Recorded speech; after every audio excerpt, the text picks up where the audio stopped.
This year, I had Thanksgiving with my boyfriend Troy's family. Before college, I was living in a foster home with a strict Jehovah's Witness family, so I'd never celebrated any holidays before. I was so excited. I'd never met his family, but he told me all about them. His parents were named Barb and Victor, and they had their own little farm in the country. His sister Gemma lived there with them. They all seemed like such cool people. When we arrived on Thanksgiving morning, I was shocked by how beautiful their place was. I didn't realize Troy's family was so rich. His parents greeted me with a big hug. They seemed like such sweet people. His sister was another story. She clearly didn't want me there. She just stood off to the side, glaring. Barb gave me a tour of the place and asked me all about myself. I didn't know how much Troy had told her about me, so I couldn't lie to her. I had to tell her that I grew up in a crazy religious foster family and that I didn't have any friends before college. And even now, all my friends were people that Troy introduced me to. I'm still extremely shy, but I am trying to move past that. Barb understood completely. She had a difficult childhood too. I felt a real connection with her.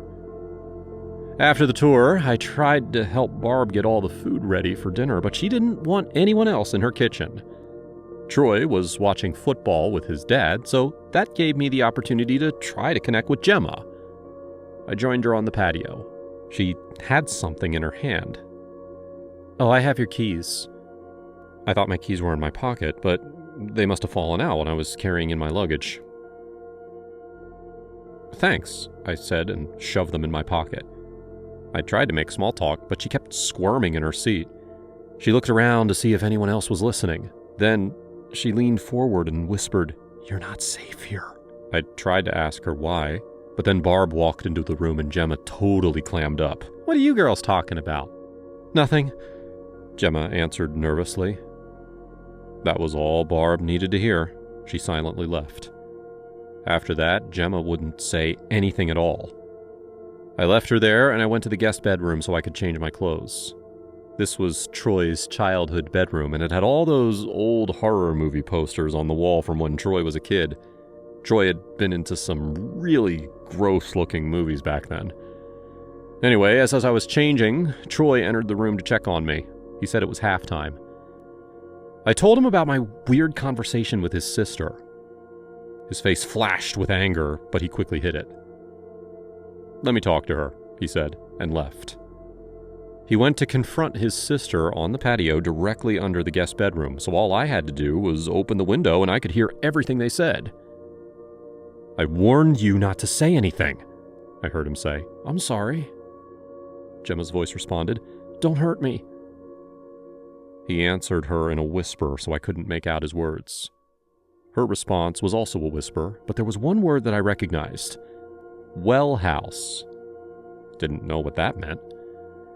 Pretty soon we had our big Thanksgiving dinner.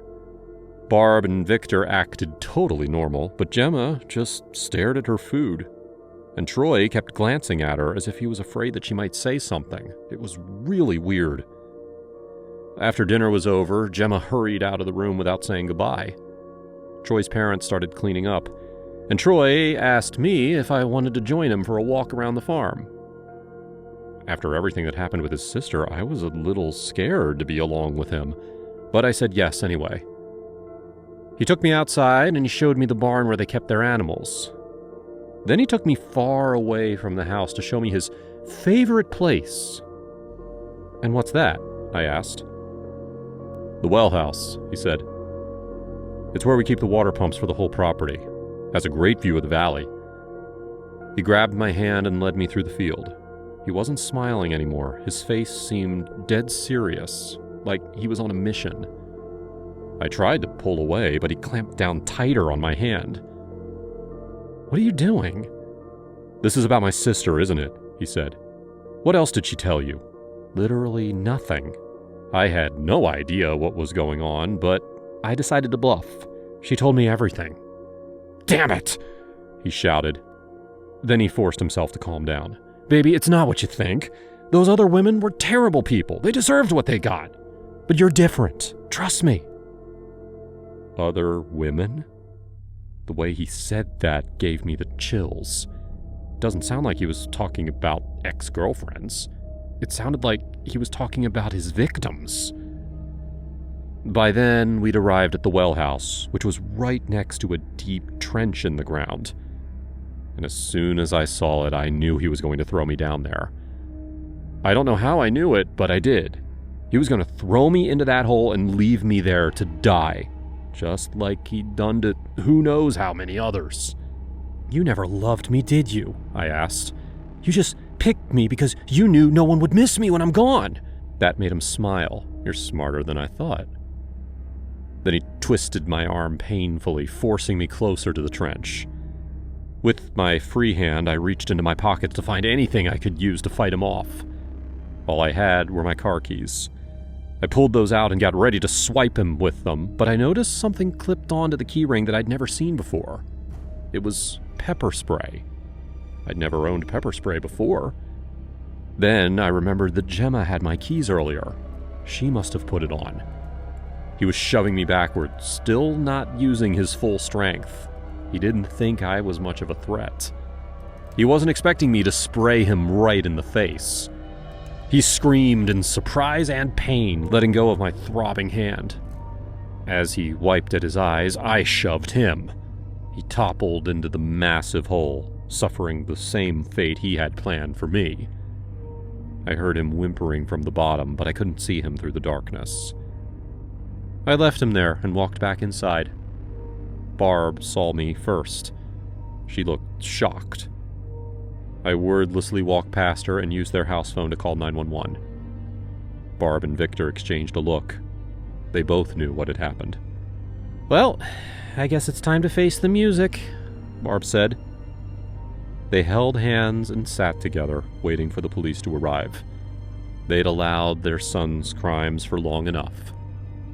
I hated them, but I felt sorry for them too. I joined Gemma on the porch, thanking her for the pepper spray. As we waited for the police, she told me what it was like to live with a psychopath for a brother, and parents who let him get away with anything. She'd tried to stop Troy so many times, but she always failed. Until now. For the first time, my own life didn't seem all that bad.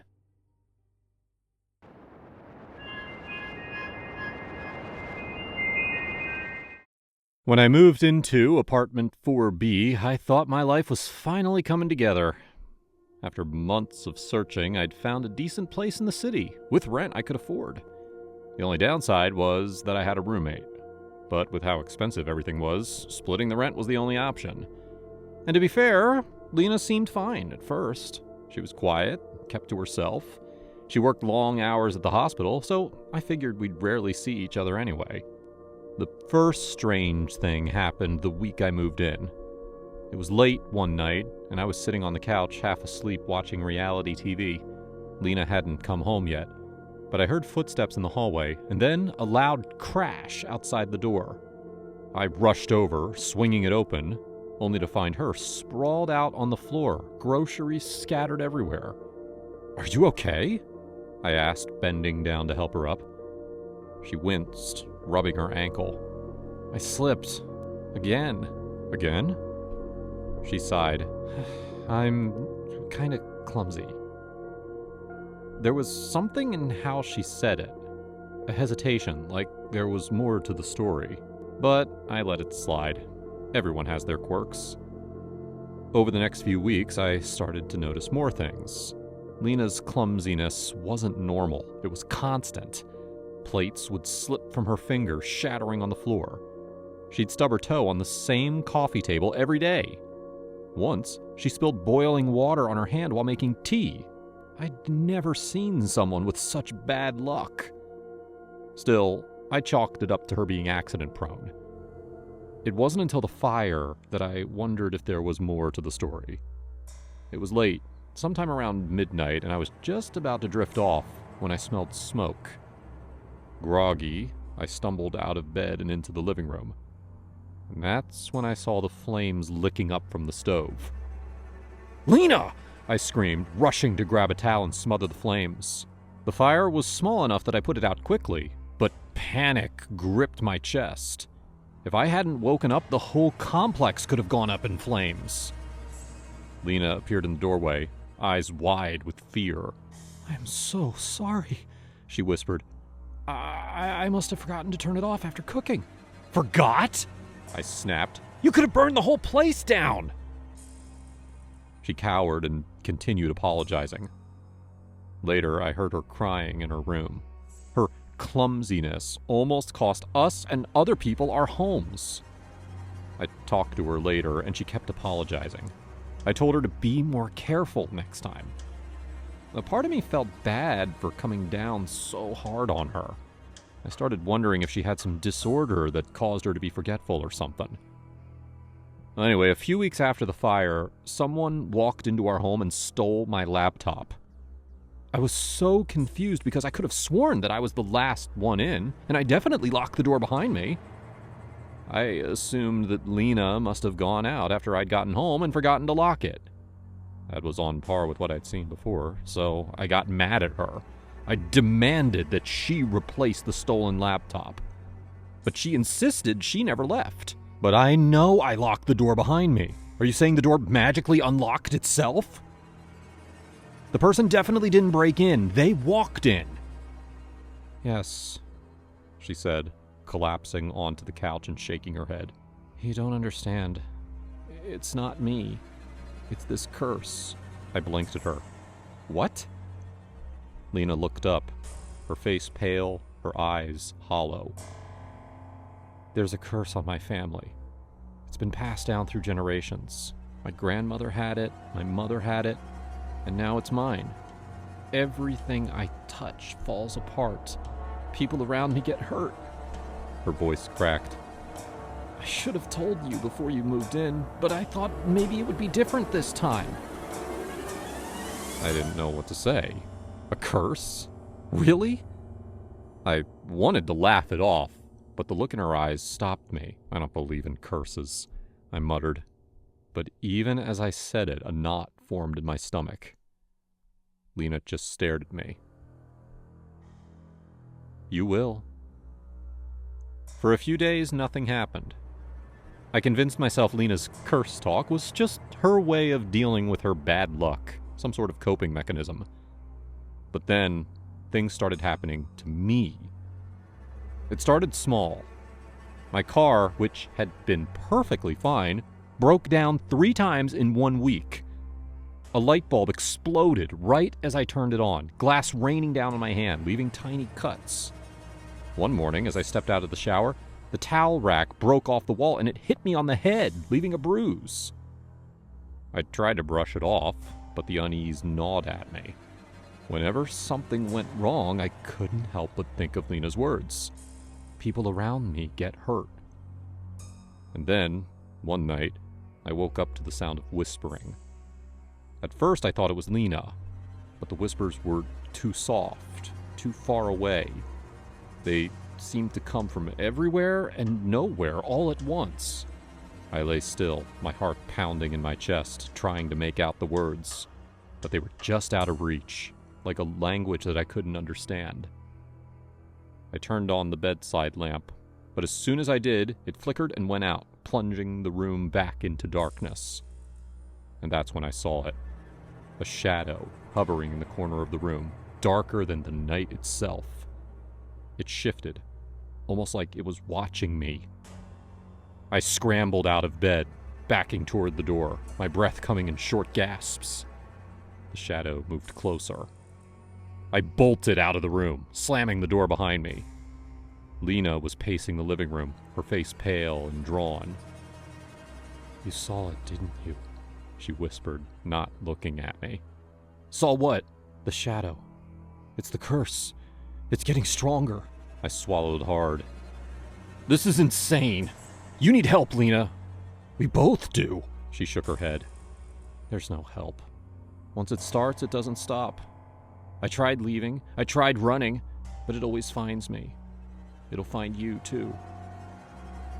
I wanted to scream at her, to demand she tell me what the hell was going on. But I knew deep down she was right. The bad luck, the accidents, the whispers, it was spreading. I didn't know how to stop it. That night, I didn't sleep. I sat in the living room with every light on, clutching my phone, thinking about calling someone, anyone.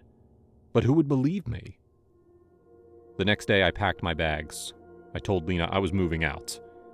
She didn't argue. She gave me a sad, knowing look, like she'd seen this all before. But as I turned to leave, she grabbed my arm. "It won't stop," she whispered. "Even if you leave, it'll follow you." I yanked my arm away and ran out the door. I thought getting out of 4B would free me, but as I walked down the street, I felt something. A cold presence behind me, following me. I looked over my shoulder, but there was nothing there. Yet the air felt heavier, the shadows darker. I don't know how long I have before it catches up to me, before Lena's curse becomes mine, but I can feel it creeping closer with every step, every breath. I thought I could outrun it, but now I'm not so sure. I think it's already too late.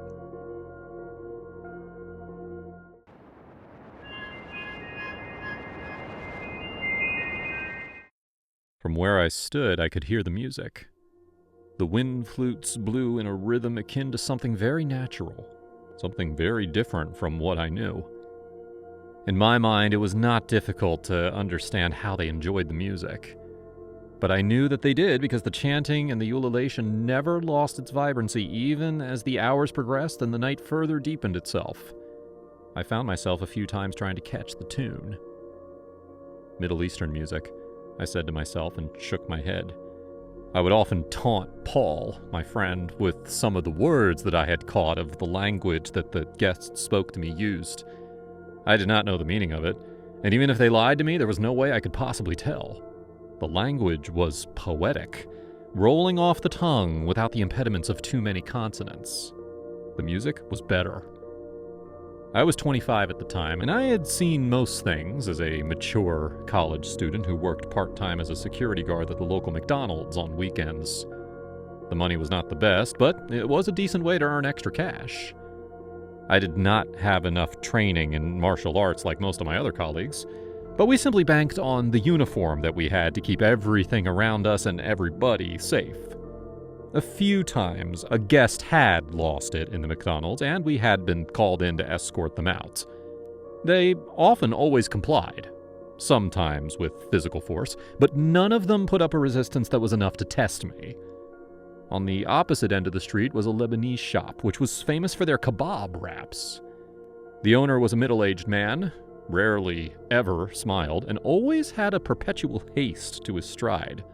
His face was wrinkled, and his eyes were sunken in its holes, which were surrounded by fatty rolls. Despite his demeanor, the shop was always packed. His staff provided the entertainment that the man did not have, with music, smiles, charisma, and good humor. The day that changed my life was the first day of summer since I had started my work as a security guard at McDonald's. The kebab store had been packed full of people, more of whom were having a drunken party as the music blasted loudly. The same music that sounded like an ancient call to a party. It was not unusual for this to happen, as the store had enough space for guests to dine in, while the McDonald's that I worked for did not. Patrons could only buy in takeaways. Now, I preferred my work at the McDonald's by a wide margin, as I didn't have to deal with the behavior of drunk people. But from where I stood, I enjoyed their excitement, which went on, until a power cut ended it suddenly. The customer shouted in frustration so loudly that it echoed through the streets. Some of them were acting very excited and energetic. I wasn't sure, but it seemed like some of them were just pretending to be annoyed. They complained that the music had been their muse, and the owner had ruined the night. So they would go to the McDonald's opposite the street for some entertainment, as the McDonald's at least kept their lights on. I don't know why that made me nervous. Perhaps it was my gut informing me of trouble before it arrived. But anyway, I felt my fingers going numb from anxiety as I watched the crowd of people throng out of the kebab store, causing a nuisance as they staggered towards McDonald's. You reckon we would be able to contain them, Chris? Nick, my partner for the evening, asked. I shrugged, unwilling to betray my helplessness.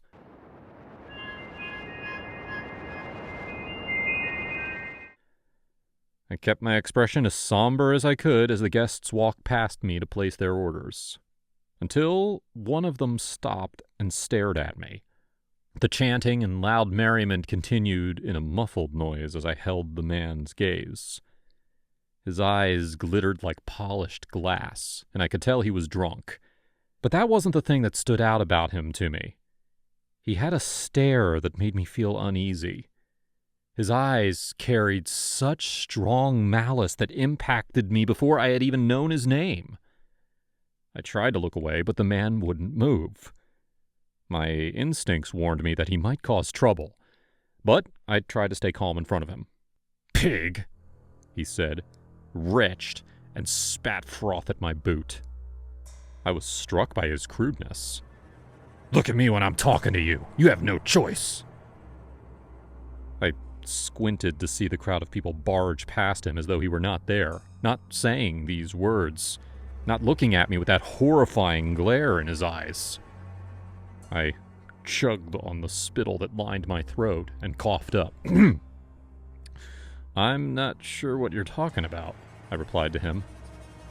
He gave off a long, serpentine hiss. "You do. You all do. You all confess to it when you have no choice," he said. And I could tell from his reaction that they were words that he would rather not say, but rather keep in his mind. But the drunken state he was in had stripped him of his inhibitions. Nick's attention was drawn to the unruly crowd in the McDonald's, while I remained outside with the drunk man, feeling that fear gnaw in my chest and eat up my heart.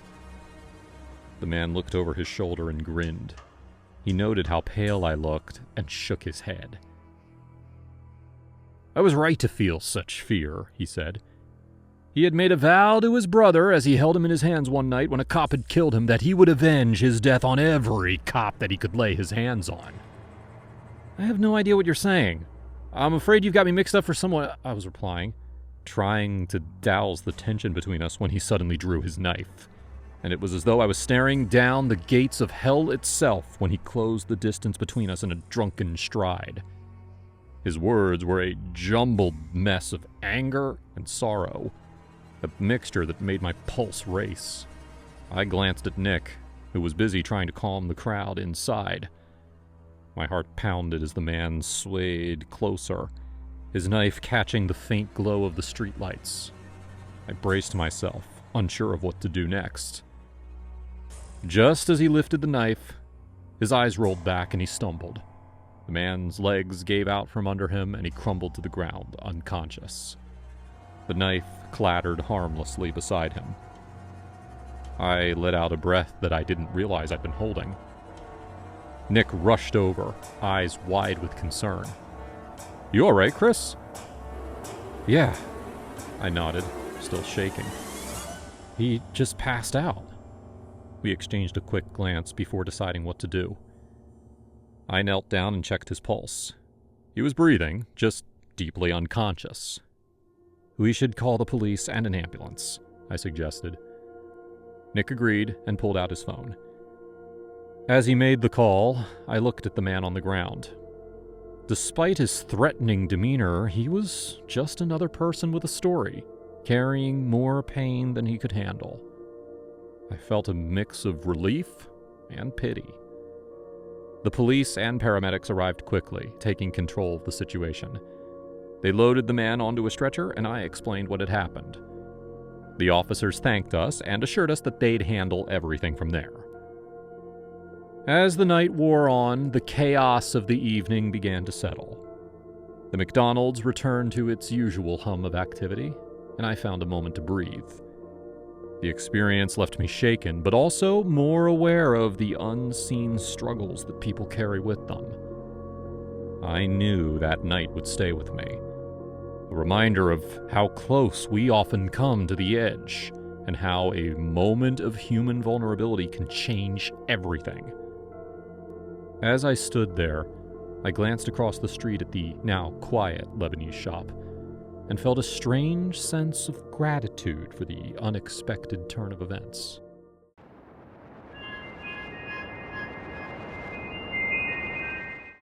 When I was 19 years old, a strange thing happened that would have made the narration of the story impossible. I recall the incident with a little hint of dread, knowing that the demon may be anywhere now on the prowl for a victim. Or maybe he is a much changed man now, and he doesn't have that black line of evil under his eyes, which makes his stare so paralyzing. It was 11 years ago at the Kroger Mart, and I had all the effervescence of a teenager. It did not matter that I was so slender. I skipped through the Kroger without a care in the world. The air felt warm on my skin as I coasted through the aisles with my purchases in the cart in front of me. The speakers at the mart chimed the seasonal tune of Jingle Bells in a loop, and the tender noise broke into an accompaniment with a mental calculation of the prices of all that I'd bought in my head. It was a lot, and I was proud of myself.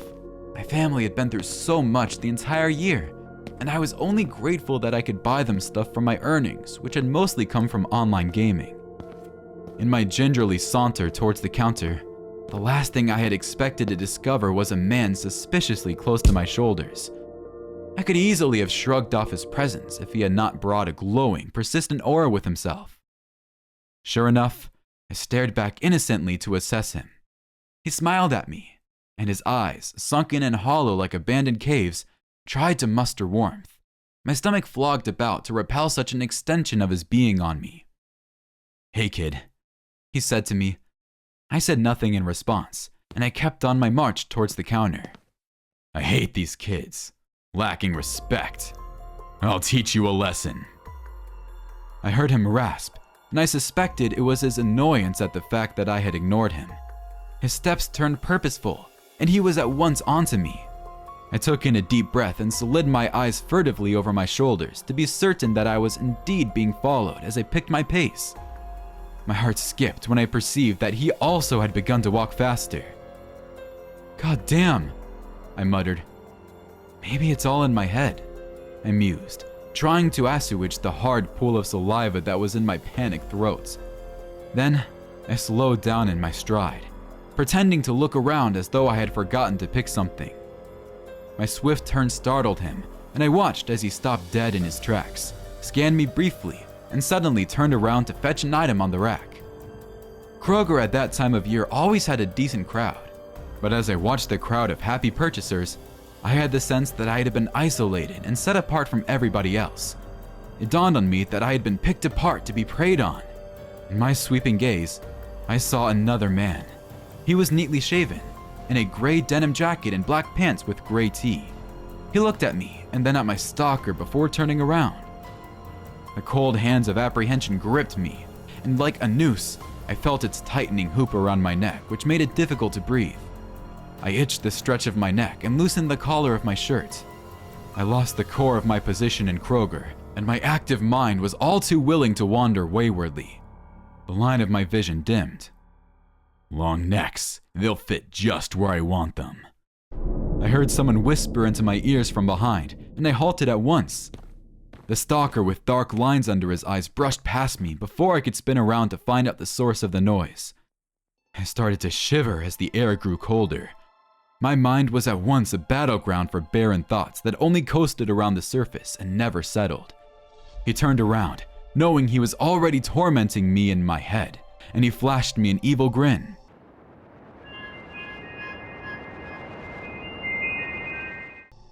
He walked up to the counter before me and dropped his package onto the sliding bar. From where I stood, I looked over my shoulder to confirm my suspicion that the stalker and the man in gray jacket were together. In the distance, the familiar sight flashed through the crowd of people and disappeared behind the racks. I shut my eyes to arrange my thoughts, but scarcely was I able to reach concrete thoughts. I knew I had to call the cops. I could not walk to my car with the two stalkers behind me. I chugged once and pushed the trolley towards the counter. "Hey!" The personnel behind the counter yelled to call my attention. I spun around, placed one finger in the air, and with a nervous breath, I blurted, "1 second!" I tried to match the tempo of my thoughts with my feet as I marched rapidly toward the bathroom where I could get some privacy to call the cops. It was the only thought that my teenage mind could come up with. When I realized I had made a costly error in judgment, my hands with my phone wiped out hung in the air as I stared in the mirror, pale from dread. No, no, no! I cried as I rushed back to the door to flee. It was too late by the time my hands pulled on the hinge. Someone was already trying to enter. "Let me in, you ass!" The wicked rasp tore into my ears through the small gap between the door and the wall. "Let me feel the blood run through that long neck once before I chop it off." I pushed back onto the door and we both wrestled, nudging the door back and forth, until he provided a sharp blade which he poked through the gap and slashed across my chest. The tip of the blade caught my shirt and ripped through it like paper. I flinched and fell back. My life flashed before my eyes as he pushed open the door and stepped into the empty Kroger bathroom with a glistering steel blade in hand and a wry smile on his twisted face. There was a look in his eyes that defied every horror that I could describe. The black line, a mark which I could not tell was natural or affected, contoured his eyes when he stared intently and began to hound me as I crawled backward on my ass. "What have I done to you? Who are you?" I pleaded in tears. "I'll chop your head off and dry your throat. That's who I am." He snapped at me, and just as he was about to leap with his knife, the door banged open. Both our attentions turned to the door as my heart went straight to my mouth when I saw the gray jacket stalker burst through with a gun drawn. "Drop your weapon and get off," the gray jacket man said, and my dizzy brain felt lighter. "Are you going to shoot me?" The knife-wielding stalker laughed. "Damn you!" the gray shirt man said, and released a shot straight to the stalker's knee. "I watched you the entire evening, Tucker. You were under arrest for armed robbery, aggravated assault, and now, attempted murder. Kid, you can leave now. You are safe," the gray jacket man said just as he cuffed the stalker and called for backup.